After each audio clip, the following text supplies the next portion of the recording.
अस्सलाम वालेकुम दोस्तों, आज हम यूएई में विजिट वीज़ों के बारे में बात करेंगे।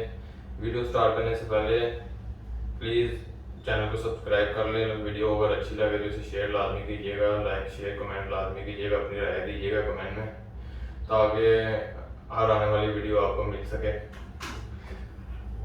चलें वीडियो स्टार्ट करते हैं। यूएई में वीज़े 4 किस्म के होते हैं, ठीक है, जिसमें 30 दिन का वीज़ा होता है, 60 दिन का होता है, 90 दिन का होता है, ठीक है। 30 दिन का वीज़ा जो है उसमें आप सिंगल एंट्री भी कर सकते हैं, डबल एंट्री भी कर सकते हैं। सिंगल एंट्री का मतलब है कि आप एक बार इन हो सकते हैं और एक बार ही आउट हो सकते हैं। मतलब कि आप आए हैं, जब आप एंट्री हो गई आपकी, पहले दिन आप यूएई में आ गए हैं तो आपका टाइम पीरियड स्टार्ट हो गया और आपने अब 30 दिन के बाद जाना ही है। उससे पहले भी आप जब भी जाएंगे दोबारा वापस नहीं आ सकते, ठीक है। इस किस्म के वीज़े की, सिंगल एंट्री वीज़े की जो फीस है वो 250 दिरहम है, ठीक है। तो अगर यही आप डबल एंट्री वीज़ा लेते हैं 30 दिन का, तो इसमें आपको बार बार इन आउट की ऑप्शन मिल जाती है। डबल एंट्री वीज़ा उसे कहते हैं, जिसमें आप इधर आए हैं, 5 दिन रुके हैं, 10 दिन रुके हैं, आपने नेक्स्ट कहीं कंट्री में जाना है तो आप जा सकते हैं, उधर से फिर वापस आ सकते हैं, फिर अपने मुल्क जा सकते हैं। 1 मंथ के अंदर अंदर आप इन आउट कर सकते हैं बार बार, ठीक है। इसे डबल एंट्री वीज़ा कहते हैं। और जो डबल एंट्री वीज़ा है इसकी प्राइस है 690 दिरहम, ठीक है, आज के रेट के मुताबिक। और जो आपका 90 दिन का वीज़ा है, 60 डेज का वीज़ा अभी उन्होंने ख़त्म कर दिया। पहले 90 डे का ख़त्म कर दिया था, अभी 60 डेज का उन्होंने ख़त्म कर दिया, ठीक है।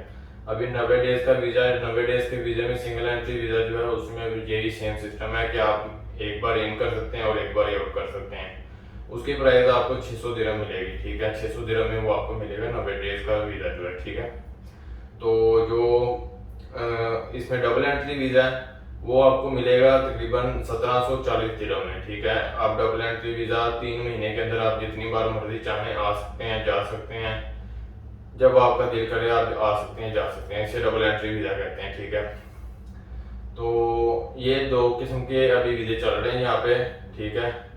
इसके बाद आप अगर यूएई में आते हैं, आपका ओवरस्टे हो जाता है या फाइन वगैरह आते हैं या कुछ भी है, किसी भी किस्म का कोई मसला होता है, मतलब कि आप ओवरस्टे हो गए हैं, आपके पास फाइन पे करने के पैसे नहीं है, या आपका ओवरस्टे के फाइन के कितने पैसे पड़ते हैं पर डे के हिसाब से, इसकी डेली वीडियो हम नेक्स्ट टाइम बनाएंगे, ठीक है। उस वीडियो में आपको सब कुछ बताएंगे, जिसमें आपको ये होगा कि आइडिया हो जाएगा कि आपको एक दिन का फाइन कितना पड़ता है, ठीक है, और इसका पे करने का तरीका क्या है, ठीक है। उसको माफ़ करवा सकते हैं या इसमें डिस्काउंट हो सकता है, इसके बारे में सारी डिटेल वीडियो आपको बताएंगे नेक्स्ट वीडियो में। तो प्लीज़ चैनल को सब्सक्राइब कर लीजिएगा और वीडियो पसंद आया तो शेयर लाइक कमेंट लाजमी कीजिएगा, अपनी राय दीजिएगा, क्योंकि आपकी राय से ही इंफॉर्मेशन मुझे मिलती है। मैं भी नेक्स्ट टाइम इससे अच्छा परफॉर्म करने की कोशिश करूँगा इंशाल्लाह। आपके लिए अच्छी से अच्छी इंफॉर्मेशन यूएई के लिए, यूएई के बारे में लेके आऊँगा, ठीक है। तो जो बात मैं बताऊँगा वो सच बताऊँगा। ये जो दूसरे ब्लॉगर्स होते हैं वो चीज़ें बताते हैं जो आप लोग सुनना चाहते हैं, जिसमें आप लोगों की दिलचस्पी है। तो खुदारा उनसे बचें, यहाँ आगे जलील ना हो। पहले उधर में अपने मुल्क में पहले पूरी डिटेल लेके उसके बाद यूएई में आने का सोचिएगा, ठीक है। सोचे बगैर जो लोग आ जाते हैं ना, वो फिर यहाँ पे जलील होते हैं, ना तो वो जॉब कर पाते हैं, ना इनको जॉब की तलाश होती है। मैंने बहुत से लोग ऐसे देखे हैं जो 3-3 महीने का वीज़ा लेते हैं और इधर आते हैं, उनको अभी 45 डेज नहीं होते और उनका वीज़ा ख़त्म हो जाता है। ऐसा कुछ नहीं होता, ठीक है। आपको पहले पूरी इन्फॉर्मेशन लेनी चाहिए, उसके